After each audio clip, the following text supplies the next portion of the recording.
përshtatshëm për diskutimet e reformës zgjedhore kemi bezdisur në këtë mëngjes. Zoti Blukbashi, përshëndetje.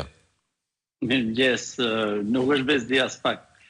Faleminderit. Ndërkohë, tani do filloj pjesa e bezdisjes. Pyetja e parë nuk ka të bëjë konkretisht me reformën zgjedhore, por në fakt me atë se si perceptohet qasja juaj në këtë tryezë. Veçanërisht duket sikur keni humbur pik politike për shkak se jeni ulur me njerëzit që bën 11 majin dhe sidomos pas faktit që ju avërtetoi raporti OSBE-Odirit çdo pretendim tuaj. Si shkoni në atë tryezë? A ishte ajo e pashmangshme, domosdoshme, çfarë fitoni? Reforma zgjedhore ka qenë gjithmonë kështu, asnjëherë ndryshe. Kështu ka qenë vitin 2002, mbas vitit 2001, kur Partia Socialiste masakroi zgjedhjet në të njëjtin nivel me vitin 2025.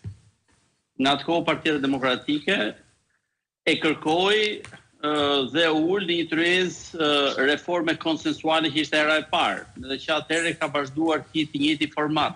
Unë atë kohë kam qenë në OSBE, nuk kam qenë në Partinë Demokratike, kam kontribuar në mënyrë aktive për bipartizanizmin konsensual të reformës, mbi bazën e asaj që thoshte OSBE-Odiri, dhe i kam parë këto faza edhe nga jashtë dhe nga brenda.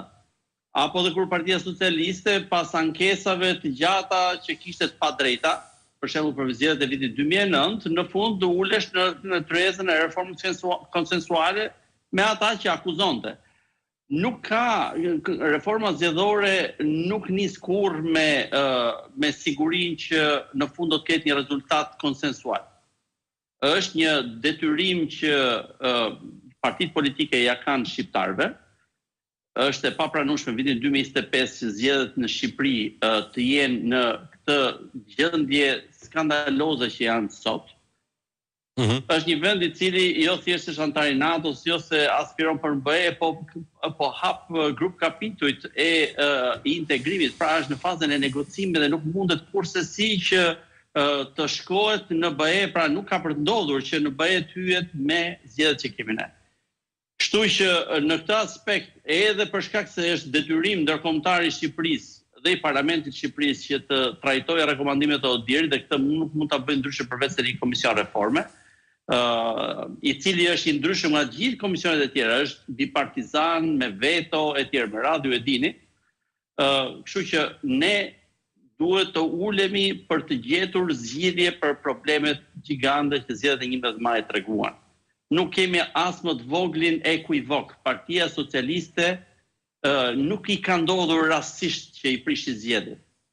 Është një sekuencë prej më shumë se një dekade që nga viti 2015 janë zgjedhjet e para që organizon, që i ka shkatruar zgjedhjet njëra pas tjetrës dhe gjithmonë më keq. 2025-a, sipas raportit të Odirit, ka arritur në një nivel krejt tjetër.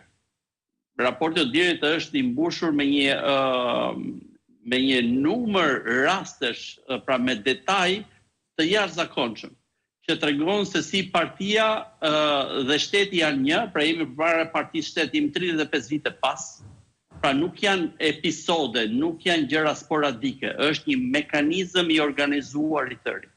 Tani, në qoftë se nuk do të ulemi në një reformë, në diskutim për një reformë zgjedhore, që do të shmontoj gjithë mekanizmat kapjes dhe shpartallimit zgjedhjeve, mendon ndokush ka ndokush iluzionin naiv apo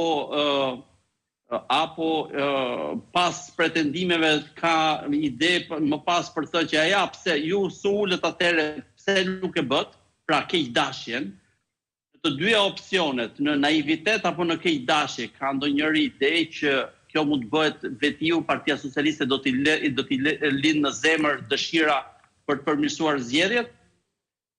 Nga ana tjetër duhet të themi këtë që përsëri nuk ka asnjë lloj iluzioni që Partia Socialiste do të jap koncesione për të përmirësuar situatën. Pra, cilat janë pritshmëritë tuaja? Detyra jonë aty është që të përballemi ashpër dhe nëse ndoqet për ta përmbyllur të hyrjet parë, nëse ndoqet në mbledhjen e parë, ne shprehim qartazi këto element. Nuk mund të ketë një reformë zgjedhore apo dhe të reformë territoriale që është siamezja e reformës zgjedhore, si reformë, qoftë dhe si komision, nuk mund të ketë diçka të tillë nëse parlamenti vazhdon me situatën aktuale që mbyllet për gjysmore dhe nuk ka diskutime, seanca plenare apo dhe komisionet e ndryshme. Nuk mund të ketë një reformë zgjedhore në qoftë se ideja është që të bëjmë diçka me konsensus dhe pastaj ta përmbysim me votat tona siç bën vitin 2020. Pra shqiptarët duhet t'i ikin propagandës së PS-s dhe të gjithë atyre që ndihmuan PS-n në vitin 2020. Çfarë? E ndryshoi, pra duhet dinë diçka. Partia Socialiste e ndryshoi sistemin zgjedhor në vitin 2020 me votat e saj dhe atyre që mbajtën mandatet dhe i dhanë mundësinë që ndryshonte kushtetutën. Dëmi më i madh që është bërë procesit zgjedhor, po dhe opozitës në mënyrë të veçantë ishte heqja e koalicioneve siç kanë qenë dikur, ku gjitha partitë mbledheshin bashkë dhe forconin, krijonin një front opozitar. I shërbyen Edi Ramës me propozimet që bën atë kohë. Dhe në këto kushte nuk ka ndryshuar më asgjë nga 2020-a. Sistemi zgjedhor bëri dy gjëra. Përmbysi të gjithë marrëveshjen e 5 qershorit 2020 që nuk e prekte sistemin zgjedhor, dhe e dyta intoksikoi skenën politike parlamentare duke i bërë dëm edhe partive të vogla, pra dhe pluralizmit. Tani pyetja është, nëse kishit atëre pseudo garancitë e jurikimit